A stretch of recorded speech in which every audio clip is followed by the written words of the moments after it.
ये कहानी है एक गरीब मोची की जो एक छोटे से गांव में अपनी पत्नी के साथ रहता था। मोची के घर के हालात दिन पर दिन बिगड़ते जा रहे थे। घर में जो भी राशन था वो भी खत्म होता जा रहा था। ऐसे ही एक दिन मोची ने अपनी पत्नी से कहा, अब मुझे और यहाँ नहीं रहना। यहाँ ना तो कोई कमाई हो पा रही है और ना ही कोई काम मिलता है। अरे पड़ोस का गांव बहुत बड़ा है, अब मैं वहाँ जाकर अपना मोचीगिरी का काम करूँगा। कुछ दिन घर से दूर रह लूँगा, कम से कम घर का खर्चा चलाने लायक कमाई तो हो जाएगी वहाँ। क्यों, वहाँ के लोगों के जूते चप्पल ज्यादा टूटे हैं क्या, जो आपको वहाँ जाकर ही मोचीगिरी करनी है? अरे अपनी जन्मभूमि में रहकर तो सिक्के कमाए नहीं जाते, पराए गांव जाकर कमाएंगे ये पैसे। अगले दिन सुबह सुबह मोची चुपचाप अपने जूते चप्पल ठीक करने का सामान उठाकर दूसरे गांव की ओर निकल पड़ा। दोपहर होने तक वह पड़ोस के गांव माहुलबनी में पहुंच गया। हारा थका मोची जब माहुलबनी के बाजार में पहुंचा तो हैरान रह गया, क्योंकि वहां तो पहले से ही काफी मोची अपनी दुकान लगाए बैठे थे। अरे यहाँ तो पहले से ही इतने मोची अपनी दुकान लगाए बैठे हैं।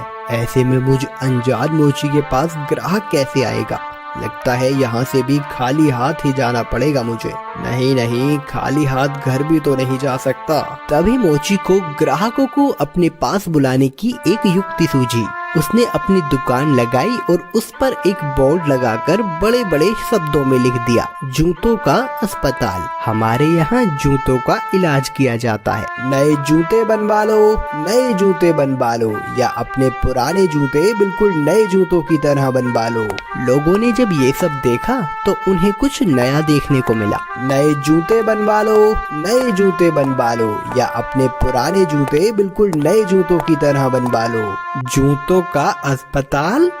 अरे भाई मोची, जरा मेरे इन जूतों का इलाज तो करो। हाँ हाँ जी सेठ जी, अभी किए देता हूँ। मोची अपने छोटे से अस्पताल पर बैठकर सेठ के जूतों का इलाज करने लगा। ये लीजिए, अब आपका जूता बिल्कुल स्वस्थ है। अरे भाई वाह, कितना हुआ इसके इलाज का खर्च? बस साहब, सिर्फ एक तांबे का सिक्का। लो ये लो। ऐसे ही दूसरा ग्राहक मोची के अस्पताल में अपने जूतों का इलाज कराने आया। मोची ने जूतों का इलाज किया, पैसे लिए और बाकी ग्राहकों का इंतजार करने लगा। आज तो मैंने बहुत पैसे कमा लिए हैं। अगर मैं ऐसे ही काम करता रहा तो बहुत पैसे जमा कर लूंगा और एक घोड़ा खरीदूंगा।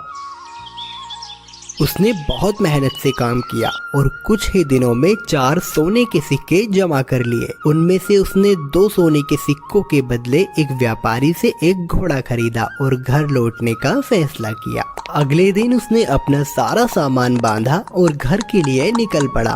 अपने रास्ते में उसे एक घने जंगल से गुजरना पड़ा, जहां उसने डाकुओं का एक झुंड देखा। हे भगवान, ये तो डकैत लगते हैं। ये डकैत मेरा सारा पैसा ले जाएंगे और मैं एक बार फिर से गरीब बन जाऊंगा। अब मैं क्या करूं? मोची बहुत चतुर था। उसने हिम्मत नहीं हारी और उसने एक योजना बनाई। उसने एक सोने का सिक्का घोड़े के गले में बांध दिया और आगे चला। चोरों ने उसे पकड़ लिया।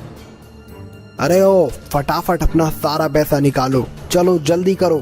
देखो, मैं एक गरीब मोची हूँ, मेरे पास इस घोड़े के सिवाय और कुछ नहीं है। कृपया मुझे जाने दो डाकू भाई। जैसे ही उसने ये सुना, घोड़ा रेका और उसके गले से वो सोने का सिक्का नीचे जमीन पे गिर गया। अच्छा मक्कार झूठे, हमसे झूठ बोलने की तेरी हिम्मत कैसे हुई? अगर तेरे पास कुछ नहीं था तो ये सोने का सिक्का तेरे पास कहाँ से आया? रुकिए रुकिए, अभी मैं आपको सब सच बताता हूँ। दरअसल ये घोड़ा सोना उत्पन्न करता है, इसी वजह से मुझे सारे पैसे मिलते हैं। ठीक है, ये घोड़ा तुझे हमें देना होगा, हम तभी तुझे यहाँ से जिंदा जाने देंगे। नहीं, बिल्कुल भी नहीं। अगर मैं इसे तुम्हें दे दूंगा तो मेरे पास कुछ भी नहीं बचेगा। चलो, हम तुम्हें इसके बदले 50 सोने के सिक्के देंगे। ठीक है, पर एक बात का ध्यान रखना कि बारी बारी से अपने साथ इस घोड़े को रखना, वरना आखिर में तुम सब पैसे के लिए लड़ते ही रह जाओगे। मोची ने घोड़ा बेच दिया और घर लौट आया। वो बहुत खुश था कि उसे सोने के सिक्के मिले थे।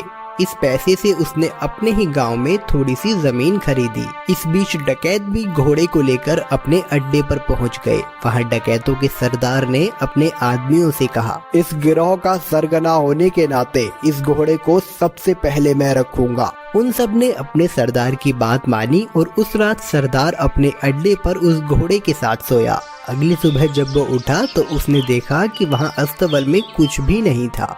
उसने पूरा अस्तबल सही से देखा पर उसे कुछ नहीं मिला। वो जान गया कि इस मोची ने उसे बेवकूफ बनाया है। इस बीच एक और डकैत वहाँ आया। सरदार, आपको सोना मिला? हमें भी बताइए कि कितने सोने के सिक्के घोड़े ने उत्पन्न किए। तुम खुद ही ये पता लगा लोगे जब आज रात तुम खुद ही इस घोड़े को रखोगे। सरदार ने किसी से कुछ नहीं कहा क्योंकि वह अपने आप को बेवकूफ साबित नहीं होने देना चाहता था। एक एक करके सभी डकैतों ने घोड़े को अपने साथ रखा पर उनमें से किसी को कुछ नहीं मिला। वे सब समझ गए कि उन्हें बेवकूफ बनाया गया है। उस मोची ने हमें बेवकूफ बनाया है, अब हम उसे सबक सिखाएंगे। सरदार, उसने ये साधारण सा घोड़ा हमें 50 सोने की मोहरों में बेचा है। हम उससे अपना पैसा वापस लेंगे और हमें धोखा देने की जुर्रत की सजा देंगे। हाँ चलो चलो। वे सब के सब मोची के घर की तरफ निकल पड़े। मोची अपने खेतों में काम कर रहा था। उसने सभी डकैतों को अपने घर की तरफ आते हुए देख लिया। मोची जल्दी से अपने घर में गया और अपनी पत्नी से बोला, अरे भाग्यवान, मेरी बात ध्यान से सुनो। अभी एक डकैतों का झुंड यहाँ आएगा और जब वो मेरे बारे में पूछे तब तुम उनसे कहना कि मैं खेतों में काम कर रहा हूँ। फिर हमारे कुत्ते जबरा को भेजना मुझे बुलाने के लिए। ये कहकर वो अपने घर के पीछे छुप गया। कुछ देर के बाद चोर वहाँ आ पहुँचे। वो मोची कहाँ है? बुलाओ उसे, हम उससे बात करना चाहते हैं। वो तो खेत पर गए हुए हैं। आप रुकिए, मैं अभी अपने कुत्ते को भेजती हूँ उन्हें बुलाने के लिए।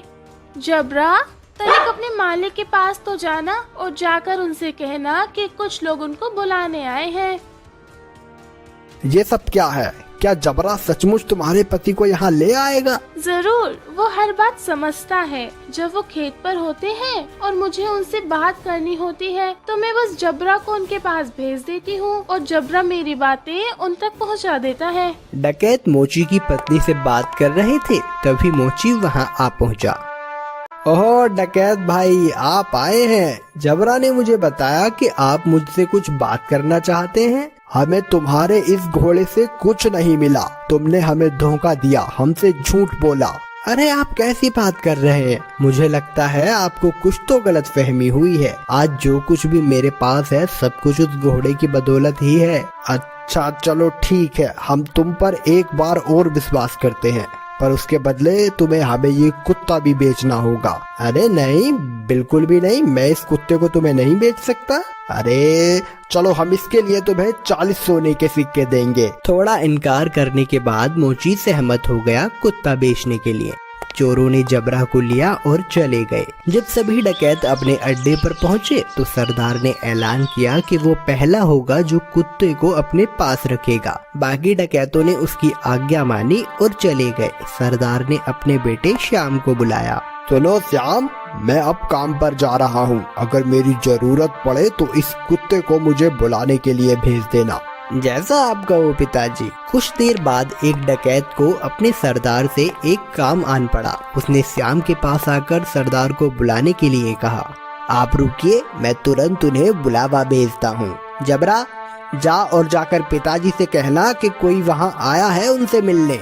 जबरा सरदार के अड्डे से भागा और बजाय सरदार के पास जाने के वो सीधा मोची के पास गया। जब सरदार घर वापस आया तब उसने देखा कि जबरा वहाँ नहीं था। वो जान गया कि जबरा जरूर अपने मालिक के पास गया होगा, तो वह अकेला फिर से मोची के घर गया।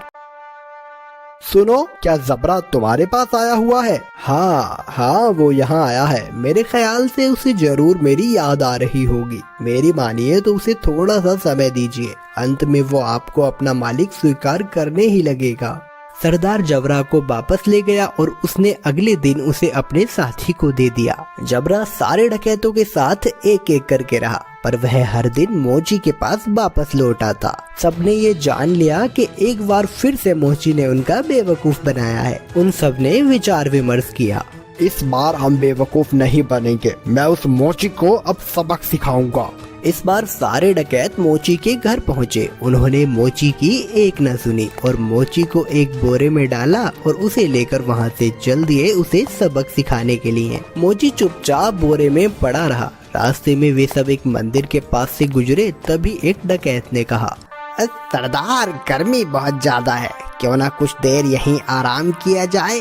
सरदार भी उसकी बात मान लेता है और मोची को वहीं छोड़कर मंदिर में आराम करने के लिए चले जाता है। सुअरों का एक झुंड वहां से गुजर रहा था और जब मोची ने सुअरों के झुंड की आवाज सुनी तो मोची को एक उपाय सूझा और उसने तेज आवाज में चिल्लाना शुरू किया, मैं ऐसा नहीं करूँगा, मैं ऐसा नहीं करूँगा, मुझे छोड़ दो, मुझे जाने दो। सुअरों के मालिक ने उसकी आवाज सुनी और वो उसकी ओर आया। अरे रुको रुको, क्या हुआ, तुम क्या नहीं करोगे? किसने तुम्हें इस बोरे में डाला? वो मेरी शादी जबरदस्ती जमींदार की बेटी से करवाना चाहते हैं, पर मैं शादी नहीं करवाना चाहता। क्यों भाई, क्या तुम पागल हो? अगर मैं तुम्हारी जगह होता तो मैं यकीनन उसकी लड़की से शादी करता। अगर ऐसी बात है तो आओ, मैं तुम्हें बोरे में डाल देता हूँ और तुम जाकर उसकी लड़की से शादी कर लो। सचमुच? बेशक, लेकिन पहले मुझे बाहर तो निकालो। सुअरों के मालिक ने मोची को बोरे से बाहर निकाला और खुद बोरे के अंदर घुस गया। मोची ने उसे बांध दिया और उसके सुअरों को लेकर वहां से चला गया। शाम को डकैत मंदिर से बाहर आए, बोरे को लिया और चले गए।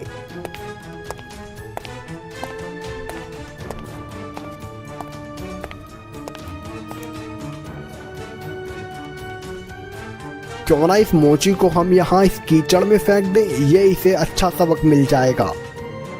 डकैतों ने उसे कीचड़ में फेंक दिया और वहां से चले गए। वापस आते हुए उन्होंने मोची को सड़क पर देखा और वो हैरान रह गए। अरे तुम यहाँ कैसे पहुँचे? डकैत भाई, उस कीचड़ के नीचे एक जादू स्थान था और वहाँ बहुत सारा सोना था और बहुत सारे सुअर उस सोने की रखवाली किया करते थे। मैं इन सुअरों की मदद से वहाँ से वापस आया और कुछ सोना भी अपने लिए लेकर आया हूँ। अब फिर से वहीं जा रहा हूँ। अरे सुनो, हमें तुम उस जादुई स्थान पर ले चलो और खबरदार, तुम वहाँ रखे सोने को अब हाथ भी नहीं लगाओगे। पर मैं, अरे जैसा मैं कहता हूँ वैसा करो। ठीक है, अगर तुम जोर देते हो तो। डकैतों का झुंड उस कीचड़ के पास आ पहुंचा और एक एक करके कीचड़ में कूद गया, लेकिन किसी के हाथ कुछ न लग सका और इस तरह फिर एक बार मोची ने अपनी चतुराई से अपनी जान बचा ली।